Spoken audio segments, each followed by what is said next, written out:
Hello, and welcome to another episode of Working with Mrs. Dickey. Today, we'll be finding the surface area of a triangular prism. Before we begin, we need to remember that surface area means the area of all the sides combined.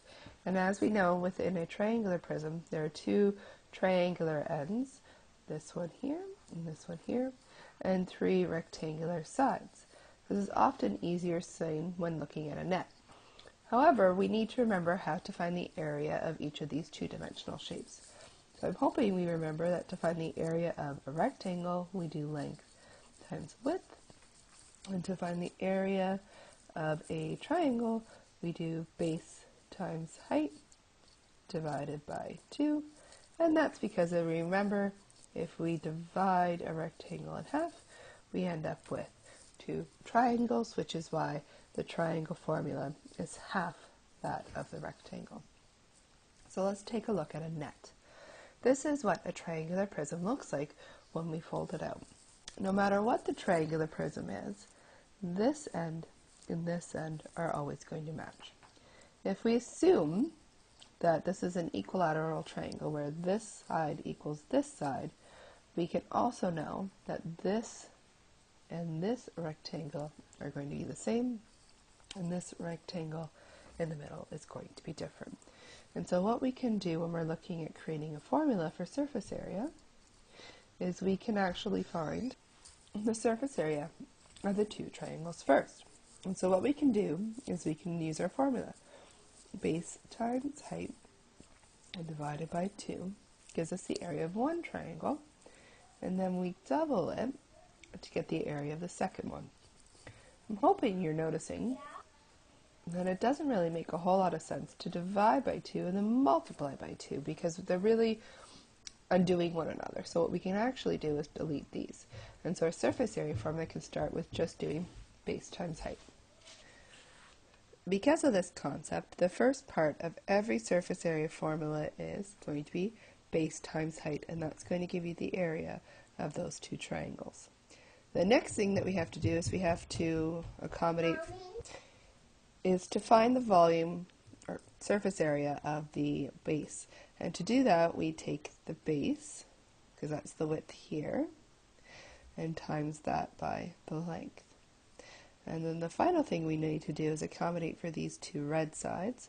So we have two of them, so we can do 2 times the length times the side. And what we're talking about is side, as we're talking about how long this is right here. That's a side. And that formula will work for any equilateral triangular prism. However, it won't work if these two sides here do not match. So let's look at what that looks like.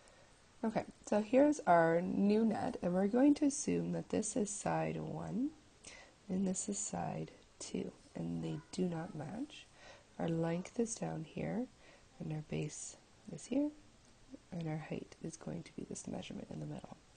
So as we talked about in the previous example, the first thing we can do is do base times height, and that's going to cover the surface area of this and this shape. Then we have to work under the assumption that these three rectangles are going to be different. So this is going to be one surface area, and this is going to be one surface area, and this is going to be one surface area.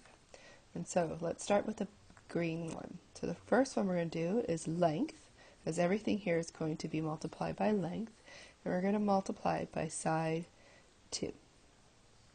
And that's going to give us the area for the green rectangle. Then we're going to do the surface area of the red one. Again, here we're going to use length, and we're going to multiply that by the base.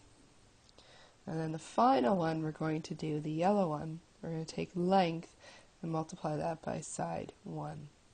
Now this formula will work no matter what triangular prism we are dealing with, because no matter what, every triangular prism is going to have those two matching ends, and they're going to have 3 sides. Sometimes they match, sometimes they don't.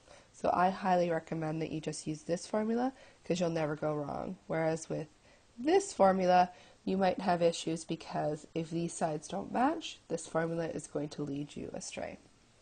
So let's take a look at how to use these two formulas.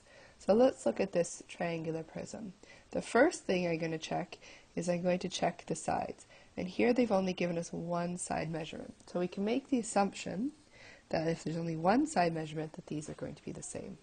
To make our lives easier and to let go of mistakes, we're just going to use the clear formula of base times height to find the area of our two triangles. And then we're going to do base times length to get our base, plus side 1 times length, plus side 2 times length. And so now we just have to substitute our values. So our base in this situation is going to be this 8 here at the bottom. So we go 8 times height, which is the 3, plus base again is 8, times length, which is this number over here, 10, plus side 1 is that 5 circled there in the back, times 10, plus 5 times 10, because those sides are going to be the same. As you can see here, this is where those doubling situations would work to your benefit. But for this situation, it's easier if we don't make that assumption, and then the next scenario we won't make a mistake. So 8 times 4 is 24, 8 times 10 is 80, 5 times 10 is 50, and again 50, and we add those all together, we get 204.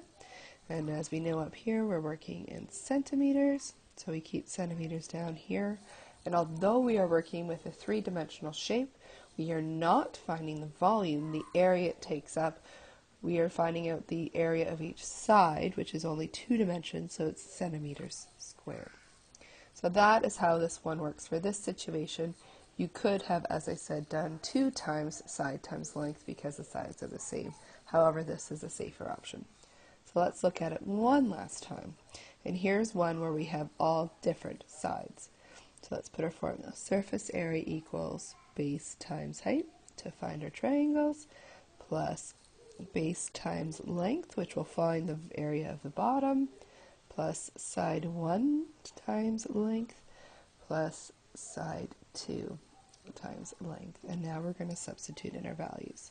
So our base is going to be 4, and our height is going to be 3. And then we're going to put our base again, which is 4, times our length, which is 11. Our next side, let's do 3 times 11.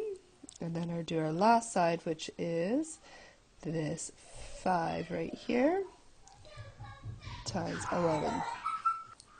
Okay, and now that we have all of our values input, we just need to multiply. So 4 times 3 is 12, 4 times 4 is 11, 3 times 4 is 33, and 5 times 11 is 55, and then we just need to add them all together to get 144. And then of course we're still working in centimeters, and we are looking at area, not volume, so we're still looking at centimeters squared. And see, this time, had we used the old formula of the 2 side times length, we would have either doubled up on the 33 or doubled up on the 55, and we would have got the wrong answer. So this is why I really encourage that you use this formula for your triangular prism surface area, because no matter what the scenario, you can't go wrong. So there you go, the clear surface area formula that will work no matter what the triangular prism you're working at is. Surface area is base times height plus base times length plus side 1 times length plus side 2 times length. I hope you found this video helpful and informative, and we'll see you for the next episode of Working with Mrs. Dickey.